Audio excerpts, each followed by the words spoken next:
গ্রেফতার হয়েছে স্বরূপ বিশ্বাস টালিগঞ্জে, যার একচ্ছত্র আধিপত্য ছিল। তার বিরুদ্ধে তোলাবাজি, খুনের চেষ্টা, শ্লীলতাহানি সব রকমের অভিযোগ ছিল এবং তাকে নিউ আলিপুর থানার পুলিশ গ্রেফতার করে। আর স্বরূপ বিশ্বাস গ্রেফতার হতে ভয় আউট। দেখুন, বিশ্বাস ভাইদের সুরুচি সংঘ, নিউ আলিপুর সুরুচি সংঘ ক্লাব, সেখানে ক্ষোভের পাহাড়, সমর্থকদের মার, সুরুচি সংঘে ভাঙচুর, উত্তেজিত জনতা।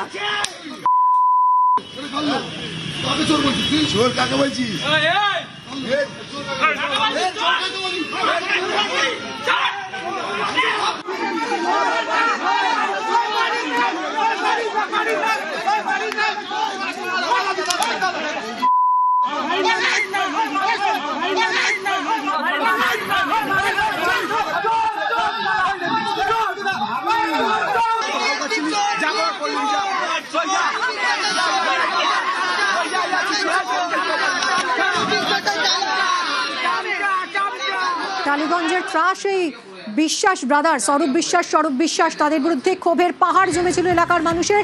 আর স্বরূপ বিশ্বাস গ্রেফতার হওয়ার পরই ভয় আউট, ক্ষোভের একদম বহিঃপ্রকাশ। আর শুধু তাই নয়, সুরুচি সংঘ ক্লাবের ভিতরে পাওয়া গেছে বেডরুম। সুরেন্দ্রনাথ কলেজের পর এই সুরুচি সংঘ ক্লাবের ভিতরেও বেডরুম, সুসজ্জিত বেডরুমের সঙ্গে অ্যাটাচড টয়লেট।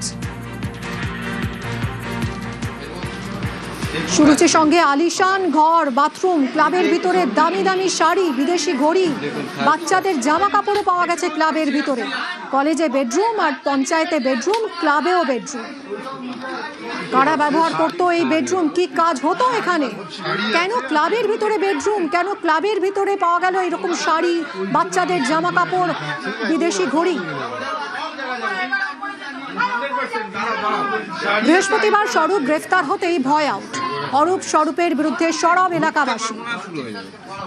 এই মাঠে পুজো হয়, যদিও এই মাঠটি বা এই যে জমিটি, এটা কিন্তু কোনো ক্লাবের জমি নয়। যেটা সূত্রের খবর, এটি একটি সরকারি জমি। এটা দখল করে রাখা হয় সারা বছর এবং ঘিরে রাখা হয়। এর ভেতরে নাকি একাধিক অফিস রয়েছে, সেই অফিসগুলোতে নাকি অপরাধমূলক কাজকর্ম, থ্রেড কালচার সব নাকি এখানেই হতো। এই হচ্ছে সুরুচি সংঘ লেখা বোর্ড। এই মাঠটায় কি আছে? এই মাঠটাতে অ্যাকচুয়ালি স্বরূপ বিশ্বাস বা সুরুচি সংঘের, এটা অ্যাকচুয়ালি এলআইসির মাঠ। এটা সুরুচি সংঘ যখন পুজো করে তারপর থেকে কি করে, এটা সাধারণত বাচ্চাদের খেলাধুলার জন্য করা উচিত ছিল। কিন্তু এই মাঠটাকে কি করেছে ওরা, পুজোর পরেও তিরপল দিয়ে একদম নিশ্চিত নিরাপত্তার ঘেরাটোপে ঘিরে রেখেছে। এবং যদি দেখা যায়, এইটা একটা এসি, অত্যাধুনিক সুবন্দোবস্ত এই রুমের ভেতর আছে। রুম? হ্যাঁ। এই রুমে কি হতো? এই রুমে অনেক রকম কাজ হতো, বখরা পাওনা, দেনা পাওনা, এইসব কাজকর্ম করতো।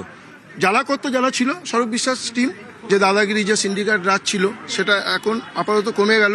টলিগঞ্জ থেকে শুরু করে নিউ আলিপুর সমস্ত লোকের মধ্যেই একটা মানে ভয় ছিল যে যদি মুখ খুলি, যদি আমাদের কিছু হয়, মুখ খুললেই তাই সে অ্যারেস্ট হতো। লোক হিসাবে ভালো না, একদম ভালো কেন? ওই যে তোলাবাজি, সবকিছু সিন্ডিকেট সবই আছে ওনার মধ্যে। এবার ওনাকেই সবাই ভয় পেত। আমরা ভয় দেখাতো, প্লাস যেহেতু আমরা বিজেপি করতাম বলে ওনারা আমার পিঠের চামড়াও গুটিয়ে বলেছিল। Thread culture, thread. এইটা এই টিএমসি গুন্ডা বিজেপি করে বলে এইভাবে মারা হয়েছিল। কে মেরেছিল? এই টিএমসির গুন্ডারা, এই স্বরূপ বিশ্বাসের ছেলেরা, যাদেরকে মান্থলি দিত স্বরূপ বিশ্বাস। আচ্ছা, মান্থলি দিয়ে স্বরূপ বিশ্বাস লোক রাখতো, মদ খেত। তাদের নাম কি? বিশ্বনাথ মিদ্দে, সুব্রত বোস। এই দেখুন ভিডিওটা, এই দেখুন কে করছে। এই তো স্বরূপ বিশ্বাসের দমে এরা করতো।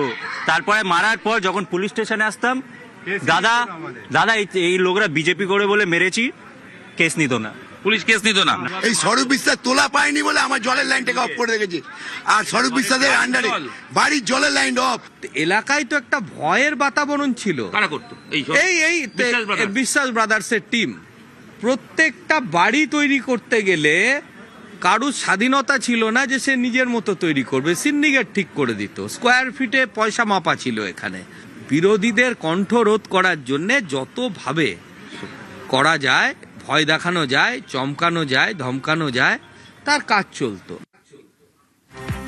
ক্লাবে ক্লাবে বেডরুম, তৃণমূল জামানার দুর্নীতি নিয়ে কটাক্ষ দিলীপ ঘোষের।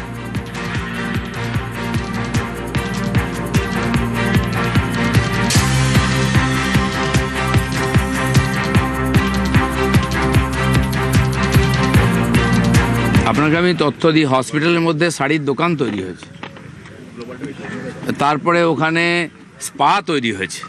এই যে কালচারটা, পয়সা লুটো, খাও, ফুর্তি করো, ক্লাবের ভিতর থেকে টাকা, ইউনিয়ন রুম থেকে কাঁড়ি কাঁড়ি টাকা পাওয়া যাচ্ছে, মদের বোতল পাওয়া যাচ্ছে ক্লাবের ভিতর থেকে, পাবলিক গিয়ে উদ্ধার করছে।